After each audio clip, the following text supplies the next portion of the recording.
Bienvenue, vous nous écoutez sur le www.radioalfayda.net.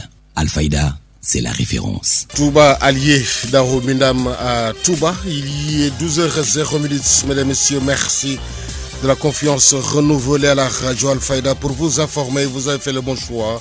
Si vous nous rejoignez dans l'actualité de ce jeudi 17 octobre 2024, nous sommes ensemble pour une demi-heure d'information sur Alfayda FM. C'est l'heure du journal, voici le sommaire. Les femmes de l'Alliance nationale de la femme rurale ont été reçues par le Khalife général des Mourides. Elles ont profité de l'occasion pour faire une plaidoirie en faveur des femmes rurales, généralement écartées des postes de décision majeurs. Découverte macabre d'un corps sans vie retrouvé à Dabo, dans le département de Kolda. Les circonstances exactes de ce drame restent encore floues. Une enquête a été ouverte pour faire la lumière sur la mort de ce jeune homme. La chronique judiciaire, exercice illégal de la profession de pharmacien et vente illicite de médicaments. Un natif de Touba condamné hier par le tribunal de grande instance de Kaolack à 2 ans de prison, dont 6 mois ferme. Sur l'international Nigeria, l'explosion d'un camion-citerne dans le nord du pays a fait plus de 150 morts dans l'état de Jigawa. Et puis sport, Ligue Pro, l'introduction d'un système de diffusion pay-per-view pour les matchs de L1 et L2. Les supporters devront débourser 800 francs pour suivre chaque rencontre. La revue des quotidiens, dernière note de ce journal. Mesdames et messieurs, gardez votre confort d'écoute. Le développement, c'est juste après ceci. Le journal Serigne Moussa Kane. Qui vous dit bonjour. Code sec, Kenemé assure les opérations techniques. Les femmes veulent plus de considération et de soutien. L'alliance qui les réunit était venue rencontrer le patriarche de Darou Minam pour lui exposer leurs difficultés. Touba, la correspondance de Maud Moustapha Mbaye. Les femmes de l'Alliance nationale de la femme rurale ont été reçues par le Khalife général des Mourides, Madame Mbaké Ndeye Fatou Ndiaye, et les femmes qui dirigent les différentes instances de la structure ont profité de l'occasion pour faire une plaidoirie en faveur des femmes rurales généralement muselées.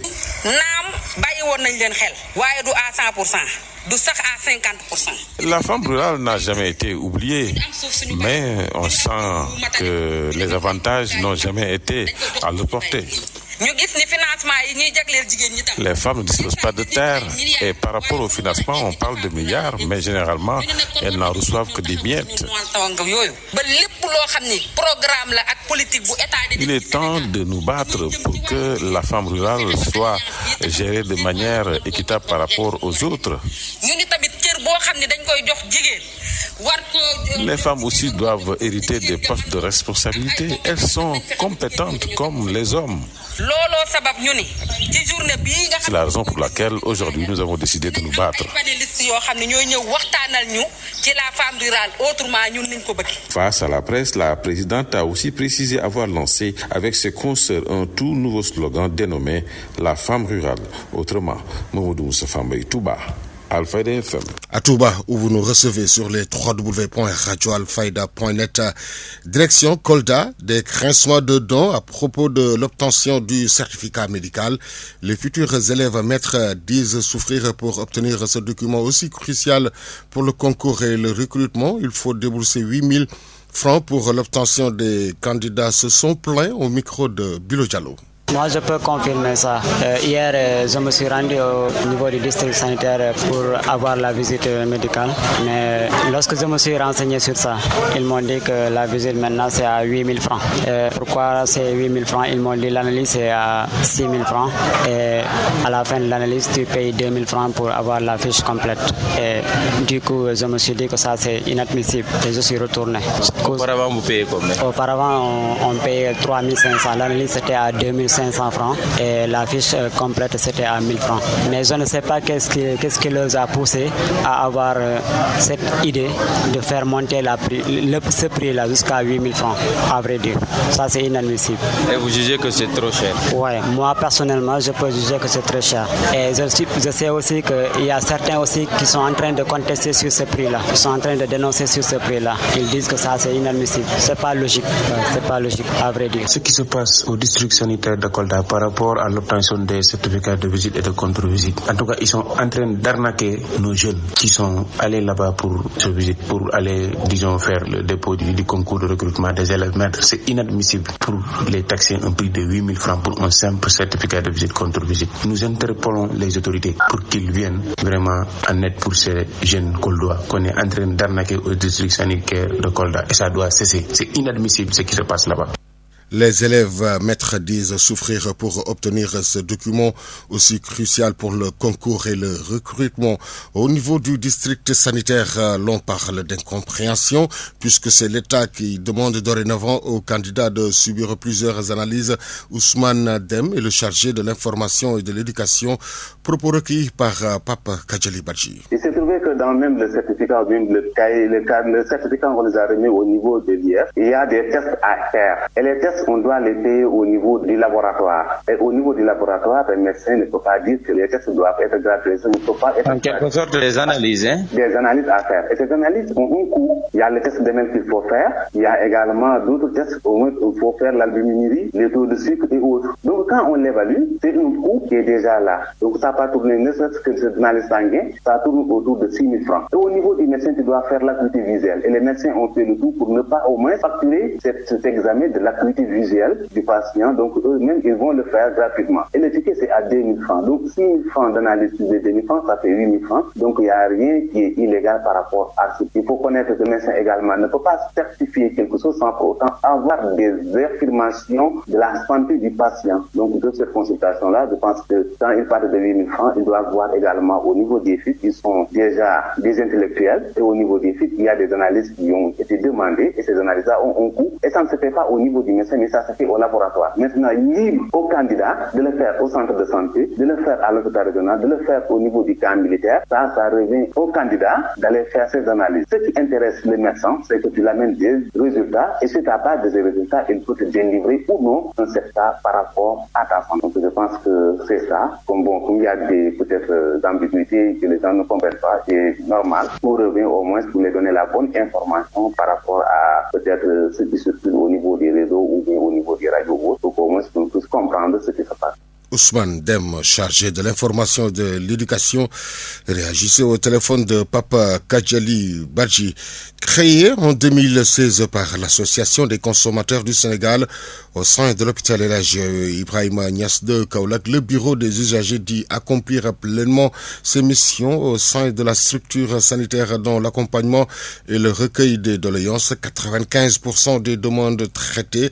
Elhadji Abdou Badjo, il est le président régional de l'ASCOSEN de Kaolack au micro de Ndeye Fatou Cissé. Vous êtes témoin aujourd'hui de ce que je fais comme travail dans cet hôpital, c'est de recueillir les malades, non seulement de les orienter, mais de les aider aussi, parce qu'il y a certaines qui viennent dans les zones lointaines, même ici à Kaolack, qui ne connaissent pas les centres différents, que ce soit la pédiatrie, que ce soit les différents chefs de service, que ce soit l'orthopédie, que ce soit la maternité, la cardiologie, l'urgence. Il y a certaines qui ne connaissent pas là où ils peuvent aller. Alors, ils viennent ici, on les accompagne pour mieux voir leurs médecins traitants. On prend des préoccupations de ces malades-là et on fait des rapports aussi qu'on envoie au ministère. Tous les problèmes qu'on a reçus, de bien ou de mauvais, pour traiter ces problèmes-là. Je pense que depuis qu'on est ici dans cet hôpital, je ne peux pas dire tous les problèmes, on règle tous les problèmes, mais si c'est à 100%, 95% de ces problèmes qui nous ont fait parvenir dans notre bureau, ici, on les règle. Auparavant, il n'y avait pas ces bureaux dans les hôpitaux, mais petit à petit, on est en train de créer ces bureaux dans les autres structures de santé, dans les régions. Kaolack est une exception pour cette création du bureau, pour recevoir des malades de partout. Auparavant, il y avait des problèmes, parce que les malades viennent ici de lointain, comme je dis. Kaolack même, c'est un centre, ce qui fait que tout passe ici à Kaolack. C'est pour cela, depuis qu'on a créé ces bureaux, il y a certains qui viennent de la Gambie, du Mali, qui viennent ici, qui ne connaissent pas là où ils vont partir pour se soigner, pour voir leur médecin. Mais dès qu'ils viennent ici, je pense qu'à 95%, on a fait notre participation pour qu'au moins ces usagers soient bien traités dans cet hôpital-là. Ces usagers soient bien traités. Elhadji Abdou Badjo, président régional de l'ASCOSEN, réagissez au micro de Ndeye Fatou Cissé. Je vous le disais en titre, découverte macabre d'un corps sans vie retrouvé aux abords de la route nationale numéro 6 à 7 km de Dabo dans le département de Vélingara.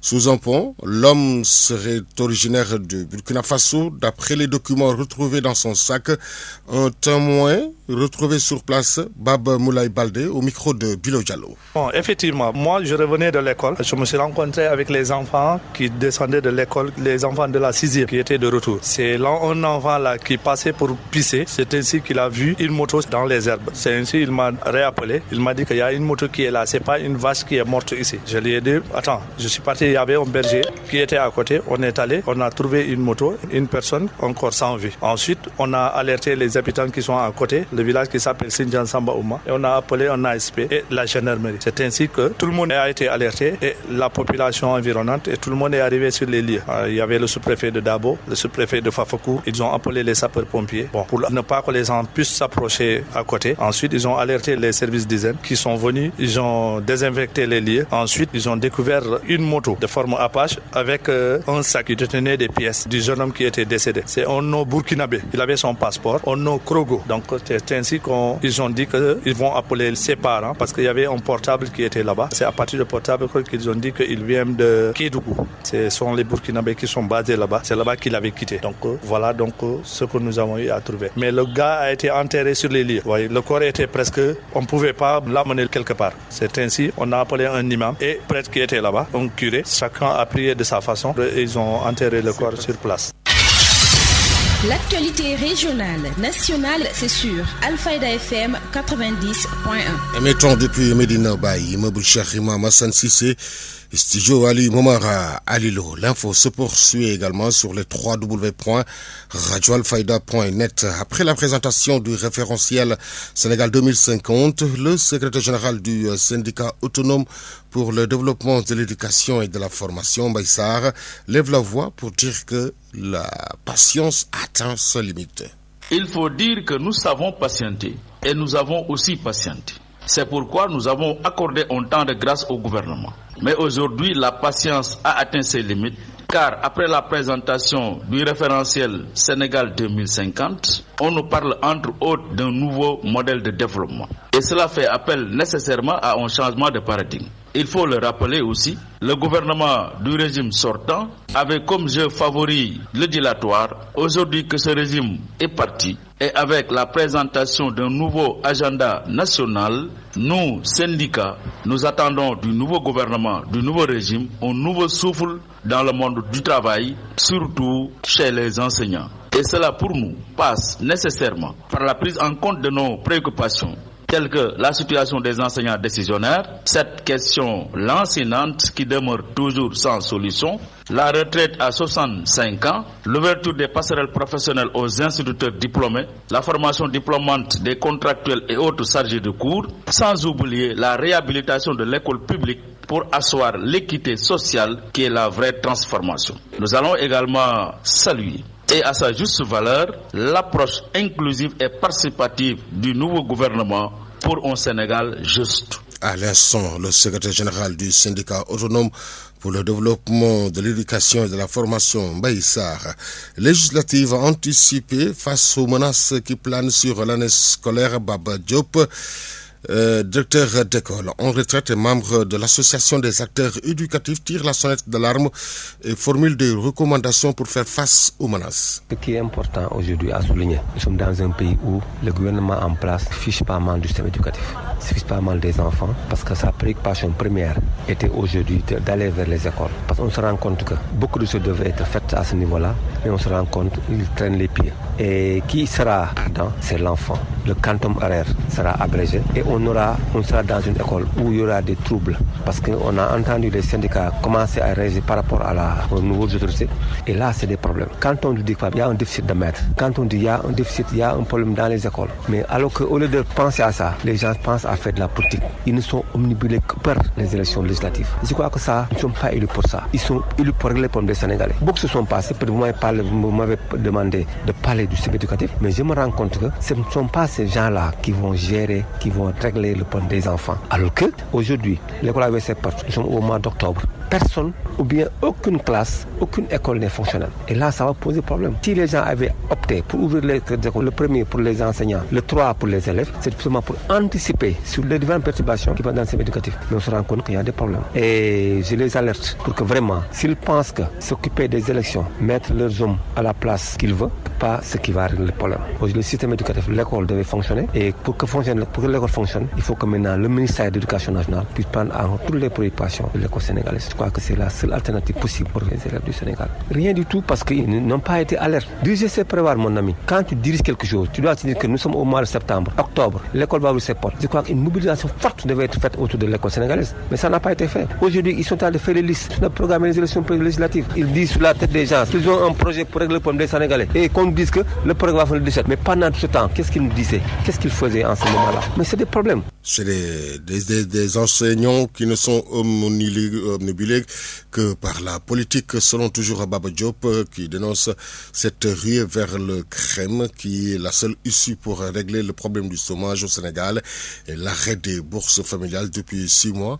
Réécoutons toujours au micro de Cheikh Tidiane Diagne. C'est qu'aujourd'hui, la ruée vers crème, l'autre jour, j'ai eu mal. Je suis je me suis rendu compte que parce que tout Kaolack, tous les jeunes de Kaolack se ruent vers crème. Et c'est pas Kaolack tout court, dans toutes les régions du Sénégal. C'est la ruée. Donc il n'y a que le crème qui peut régler le problème du chômage au niveau des Sénégalais. Au moment où tu dois régler, tu dois donner des possibilités aux jeunes pour diminuer le chômage, mais il y a des problèmes. Donc les enfants ne peuvent aller que dans le crème. Et aussi encore plus grave que j'ai oublié, c'est les 25 francs des bourses familiales.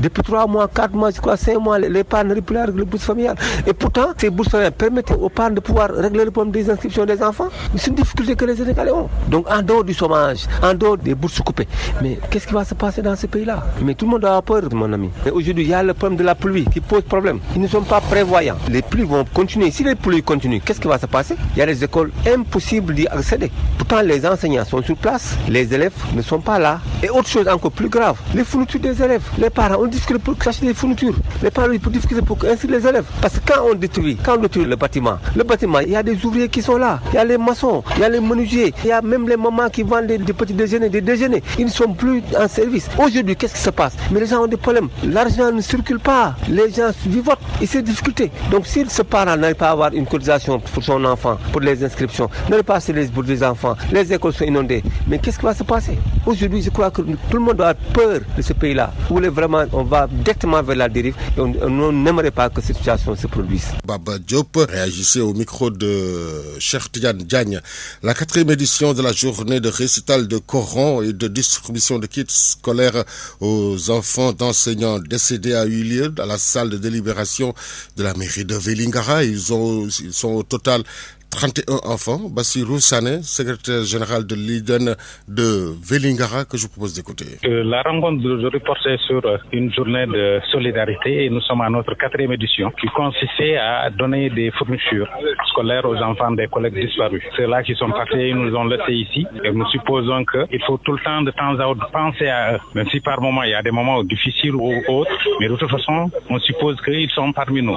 Ils sont partis, ils nous ont laissé les familles. Et les familles-là, on se dit que ce sont nos familles. Donc c'est pourquoi on se dit qu'on a le devoir, l'obligation de prendre en charge ces familles. Donc en leur donnant des kits scolaires. Et pour ceux-là qui sont partis, on formule des prières pour au moins qu'ils aient un repos là où ils se trouvent et qu'ils aient une vie meilleure là où ils sont, que là où ils ont quitté. Et qu'ils ne regrettent jamais leur séjour là où ils sont. Nous avons au total, pour cette 4e édition, 30 récipiendaires qu'on a eu à donner en cadeau. Notre souhait, c'était de prendre en charge tous les enfants. Mais aussi, on a fait en fonction des moyens que nous avons. Mais le souhait, c'était au moins de prendre tous les enfants des collègues disparus. Donc, certainement, on n'a pas pu prendre certains en charge, mais on fait de sorte que, au moins, les collègues nouvellement décédés, ils sont prioritaires par rapport aux anciens. Donc, il y a ceux qui sont là pendant 4 éditions. Il y a ceux qui sont là pour 3 éditions. Maintenant, on voit en fonction aussi de la situation de la famille, ceux-là dont le dossier est encore là et que ça traîne un peu.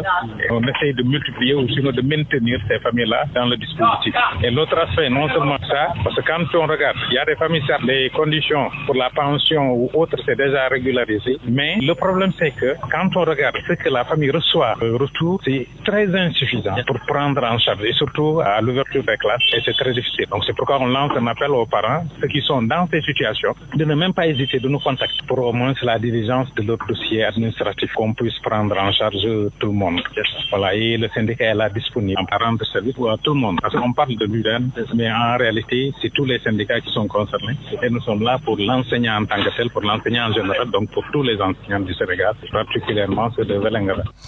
Bassirou Sané, secrétaire général de l'UDN de Vélingara. C'était en présence des imams enfants orphelins, une initiative visant à soulager les enfants des camarades de fond afin qu'ils puissent disposer de fournitures scolaires. Djabel Cham, secrétaire administratif de l'UDN de Vélingara, au micro de Babacar Diouf. Donc nous venons de consacrer la 4e édition de la journée dédiée à nos défunts collègues. Nous avons fait, comme à l'accoutumée, un récital de Coran pour prier à l'endroit de nos défunts collègues, et nous avons aussi donné une trentaine de kits à leurs enfants, à nos orphelins. Donc vraiment les gens ont répondu massivement à l'appel de la section en donnant leur argent et aussi en donnant de leur temps, parce que la salle était remplie de monde, et c'est l'occasion de remercier vivement tout le monde et de prier que Dieu nous prête longue vie pour que l'année prochaine, à pareil moment, qu'on puisse donner plus de kits sans enregistrer de pertes parmi nous. C'est-à-dire, si nous souhaitons donner plus, c'est parce que nous souhaitons élargir en donnant plus de kits aux orphelins, parce que nous avons procédé à un tri, alors que si les moyens nous le permettaient, on allait prendre en charge tout le monde. Mais nous avons fait selon nos moyens. Mais Dieu merci, vraiment le nombre est important. Nous avons donné 30 kits et c'est l'une des éditions les plus importantes depuis que nous avons commencé la chose. Nous sommes à la 4e édition, mais l'édition de cette année semble être vraiment la meilleure édition. Dans tous les cas, je pense que tout le monde doit pouvoir bien voir cette initiative, parce que prendre en charge un enfant qui n'a plus de parents, je pense que personne ne peut mal voir ça. Maintenant, peut-être que les engagements peuvent différer, mais en tout cas, nous souhaitons que ça fasse tache d'huile au niveau de toutes les formations syndicales, locales comme nationales, parce que chaque orphelin a besoin de soutien, parce qu'on n'est pas sans savoir que nous qui vivons, nous avons des problèmes pour satisfaire nos enfants, à plus forte raison un enfant qui ne voit plus son papa. Vous suivez le journal. Si vous nous rejoignez dans l'actualité de ce jeudi 17 octobre 2024 sur Alfayda FM, la radio qui vous informe partout que vous soyez dans le monde. La journée internationale de la fille a été célébrée à Kolda. Selon la fille leader et membre du Parlement des enfants, Mariam Djanté, il est à constater aujourd'hui que la fille est confrontée à plusieurs difficultés liées à l'abandon de l'école, des grossesses et mariages précoces.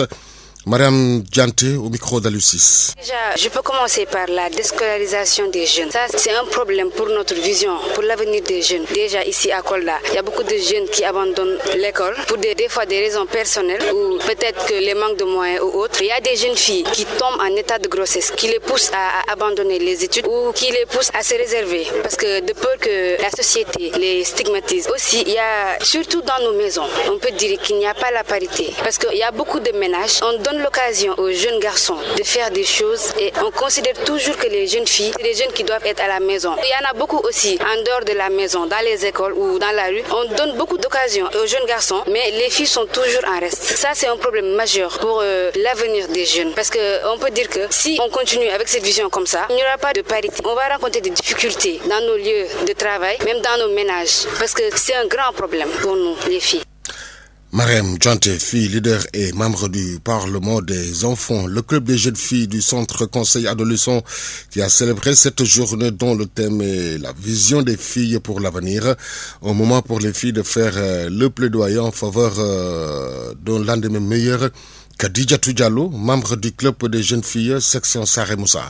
C'est une journée mémorable et surtout très spéciale pour nous les jeunes filles. D'aujourd'hui, on est le 11 octobre et c'est une journée reconnue comme la journée internationale de la jeune fille. Donc c'est un honneur pour nous, c'est le moment pour nous de faire des plaidoyers. Vous n'êtes pas sans savoir qu'aujourd'hui dans notre société, on constate que les jeunes filles sont victimes de beaucoup de problèmes, elles rencontrent beaucoup de difficultés. Donc c'est l'occasion pour nous d'échanger avec les gens, de faire des plaidoyers, surtout d'en profiter pour sensibiliser nos autres camarades. Notre thématique c'est notre vision que nous avons de l'avenir. Donc c'est comme tout le monde, je pense qu'on visionne un bel avenir où vraiment les jeunes filles auront cette liberté, ces occasions de pouvoir réaliser leurs rêves. Pour beaucoup d'entre eux, de pouvoir vivre sans cette peur d'être jugées, de pouvoir être respectées, de pouvoir marcher dans la rue sans avoir à craindre quelque chose. Donc c'est vraiment d'être cette personne capable aujourd'hui d'influencer des gens, d'être cette personne qui est capable d'occuper des postes de responsabilité.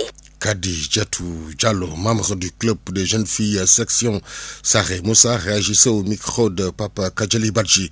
Exercice illégal de la profession de pharmacien et vente illicite de médicaments aux natifs de Touba, condamné hier par le tribunal de grande instance de Kaolack à 2 ans de prison dont 6 mois ferme. Lors de son audience d'hier, le tribunal a donné son verdict dans l'affaire relative à la disparition de 4 650 000 d'une caisse de tontine communément appelée Nyetichabi.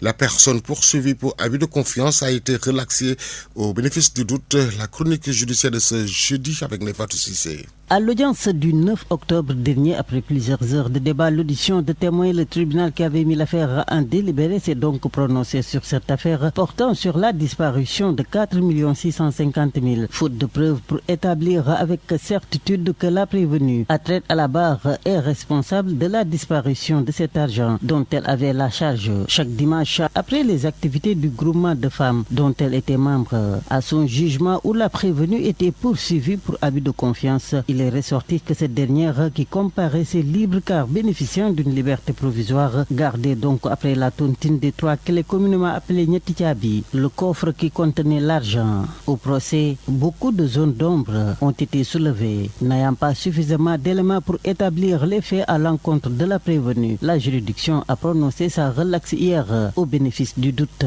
La somme de 2 millions consignée au greffe du TGI par des membres de sa famille qui souhaitaient ainsi désintéresser les victimes lui sera restituée, a ordonné la juridiction qui déboute ainsi les parties civiles membres du groupement de femmes de leur demande de 8 millions de dommages et intérêts poursuivis pour vente illicite de médicaments et exercice illégal de la profession de pharmacien. Bekay, un habitant de Touba, a été condamné hier à 2 ans dont 6 mois ferme de prison. Un avertissement, lui dira le tribunal. Parmi les prévenus qui connaîtront le verdict du tribunal les concernant, à l'audience du 23 octobre prochain, Lamine, un agent de sécurité poursuivi pour trafic de migrants et escroquerie, il risque 2 ans d'emprisonnement ferme si le juge suit le procureur dans ses réquisitions. Le ministère public a invité le tribunal dans ses propos de faire une application sans concession des dispositions de la loi spéciale de 2005 concernant le trafic de migrants. La défense du prévenu sollicitera, elle, la relaxe ou ne se reste qu'au bénéfice du doute et si sa conviction, dira-t-elle, ne rencontre pas celle du juge, une application bienveillante de la loi. Le tribunal donnera donc son verdict le 23 octobre prochain. Actualité internationale. Sur l'international Nigeria, l'explosion d'un camion citerne dans le nord du pays a fait plus de 150 morts dans l'état de Jigawa. C'est une série de brèves réalisées par nos partenaires de la Voix de l'Amérique. Au Nigeria, l'explosion d'un camion-citerne dans le nord du pays a fait près de 150 morts. Une foule s'est précipitée pour récupérer le carburant déversé, puis le drame est survenu.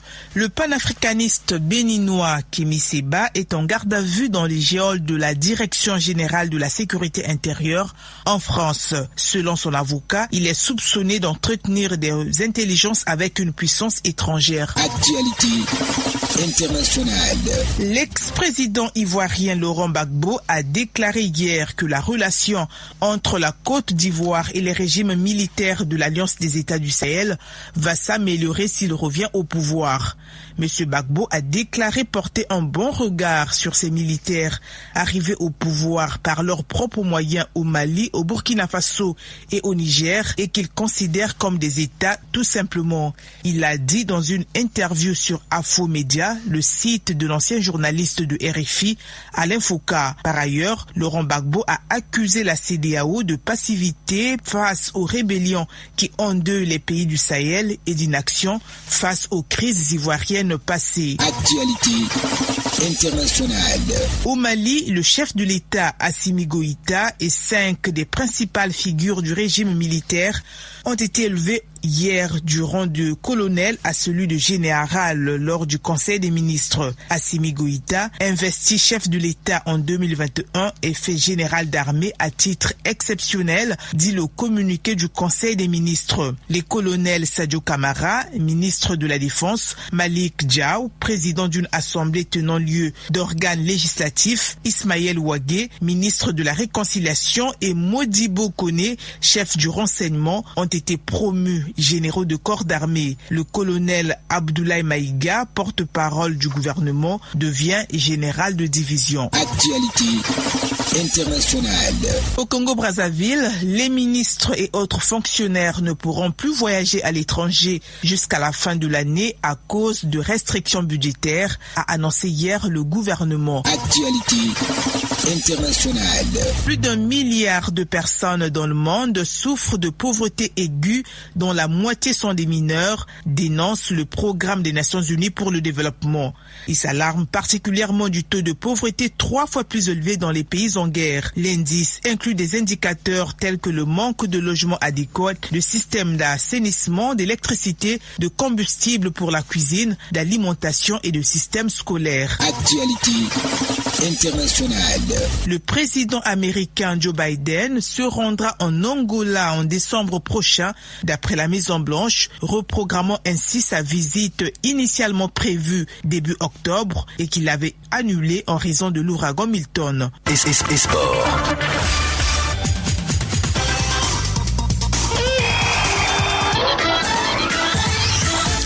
Une page sportive que nous ouvrons avec du handball. Après avoir été éliminé en phase de poule, l'ASFA jouera ce jeudi un match de classement face aux Camerounais de Friendship à la salle Isam.